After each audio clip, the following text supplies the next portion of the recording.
My sister always believed one thing with absolute certainty. That I had no one. Not in the dramatic sense. Not abandoned. Just alone in the way that matters. No influence. No backing. No quiet support waiting in the shadows. She believed I existed on the edges of rooms, tolerated but never protected, present but never important. And for a long time, I let her believe that. It wasn't because I was afraid of her. It was because correcting her would have required energy I didn't want to waste. I had learned early that in our family, attention flowed in one direction. She spoke, people listened.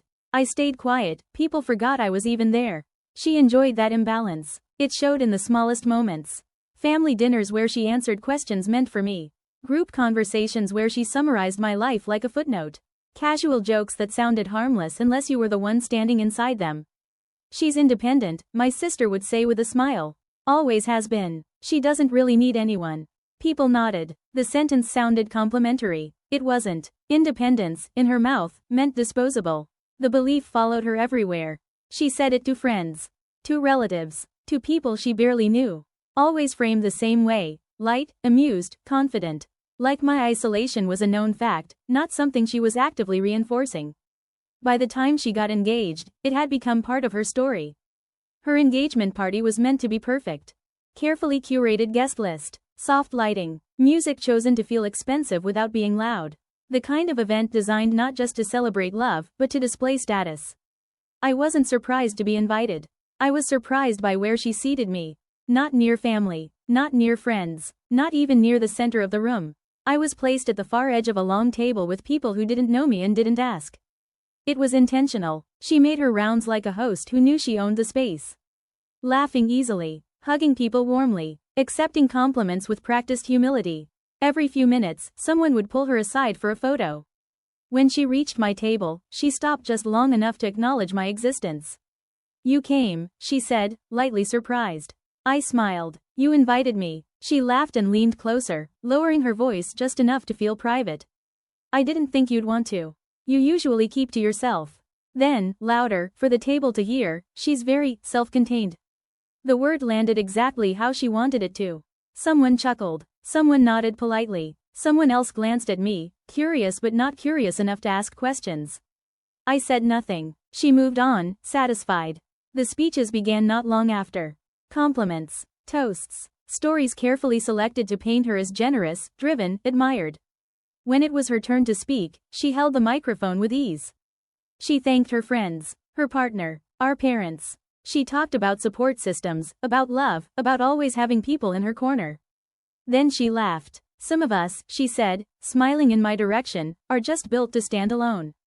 The room laughed with her. Not cruelly, not loudly, but enough. I lifted my glass and took a sip, my face calm, my heartbeat steady. I felt no urge to explain myself.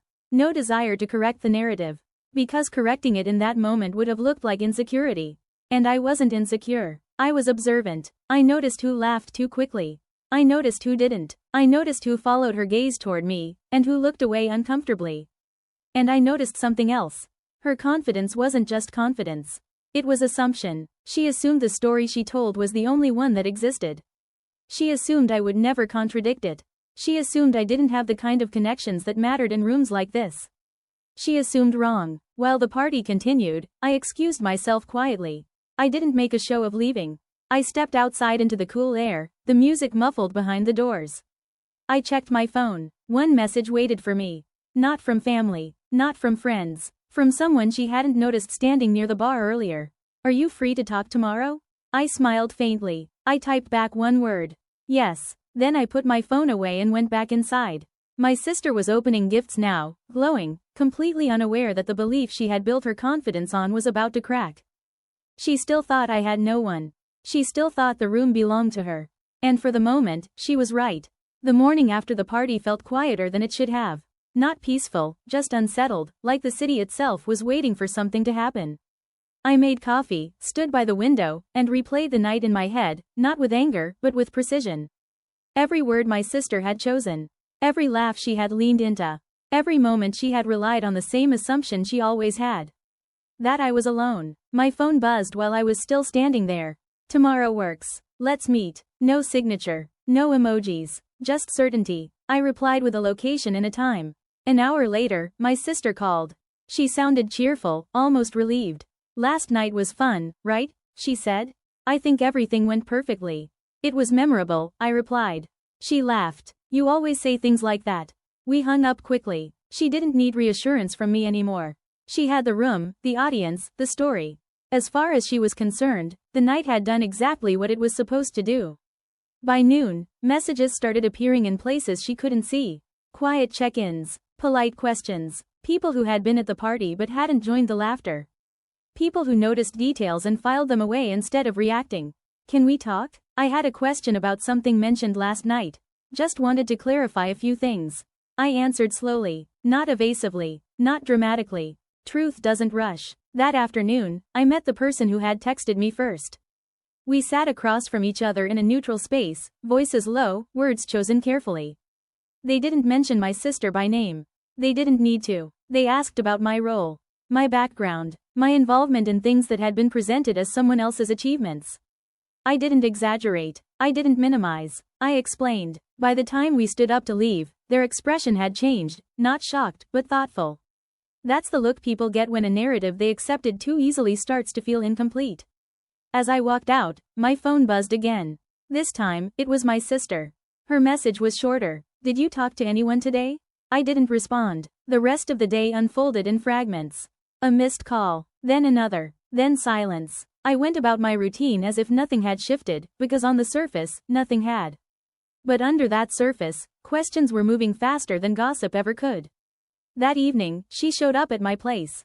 She didn't knock softly. She stood there, arms crossed, eyes sharp, scanning my face for confirmation of something she didn't want to name. "People are asking weird questions," she said immediately. "What did you say?" I answered what was asked. I replied. "You're making this sound bigger than it is," she snapped. "It was just a joke." "It didn't sound like one," I said. She scoffed. "You always take things personally." "No," I replied calmly. "You make them personal." That stopped her. For a moment, she looked unsure, not angry, not confident. Just uncertain. Then she masked it with irritation. "You don't have to do this," she said. "You don't even have anyone backing you." I met her eyes. "I never said I didn't." She laughed, but it came out wrong. Too quick, too loud. "Who?" she asked. "Who exactly do you think is on your side?" I didn't answer. I didn't need to. She left shortly after, her confidence intact enough to walk away, but cracked enough to notice. Over the next few days, the energy around her shifted. Not publicly, not yet, but privately, invitations paused. Conversations became careful, compliments stopped flowing as easily. People listened more than they spoke. And my sister noticed. She tried to regain control the only way she knew how, by leaning harder into the image she'd built. Posting photos, sharing captions about love, support, and gratitude. Doubling down on the version of herself that had always worked. But the problem with assumptions is that once they're questioned, they don't recover. By the end of the week, she stopped calling. By the end of the next, she stopped posting. And somewhere between those two moments, she finally understood something she never thought she would need to understand. Being surrounded by people isn't the same as being supported. And silence doesn't always mean isolation. Sometimes, it means preparation. The truth didn't arrive loudly. It arrived the way it always does when people finally stop laughing and start paying attention. I found out something was different when my sister's name stopped coming up in conversations the way it used to. Not criticized, not praised, just avoided. People spoke around her instead of about her. Questions were asked carefully. Commitments were phrased loosely. Momentum had stalled. She called me late one evening, long after she had stopped pretending everything was fine. "This has gone too far," she said quietly. "No jokes. No performance. People are treating me differently." I didn't respond right away. "They're asking who actually handles things," she continued. "They want clarity. Then give it to them," I said. Her voice tightened. "They're asking about you." There it was. The assumption she had built everything on was finally collapsing. "You always said you were fine being independent," she said. "You never said you had support." I leaned back, looking at the ceiling. "You never asked." Silence stretched between us. "I thought you didn't have anyone," she admitted. "That was convenient for you," I replied. The next time we were in the same room, the balance had shifted completely. It wasn't a party. No music. No laughter to hide behind.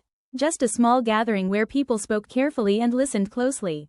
When questions came up, they were directed to me. Not pointedly. Naturally. My sister noticed. She tried to redirect once, casually inserting herself into the conversation like she always had. It didn't work. Someone gently corrected her. Another waited for me to finish before responding. No one laughed this time. I didn't say much. I didn't need to. The truth had already done its work. People weren't choosing sides, they were choosing accuracy. Later, my sister pulled me aside. I didn't mean to make you look small, she said. I looked at her, really looked at her, and realized something important. Intent didn't matter anymore. You didn't make me look small, I said calmly. You just assumed no one would notice who was standing behind the work. She swallowed. I didn't think. I know, I interrupted. That was the problem. In the weeks that followed, things settled into their proper shape. Conversations corrected themselves. Roles became clearer. Invitations changed. The world didn't explode. It simply adjusted. My sister still had people around her. She just no longer had unquestioned belief. And I no longer had to prove anything. The irony was simple. She thought I had no one because I didn't announce my support. She thought silence meant absence. She thought the loudest voice owned the room.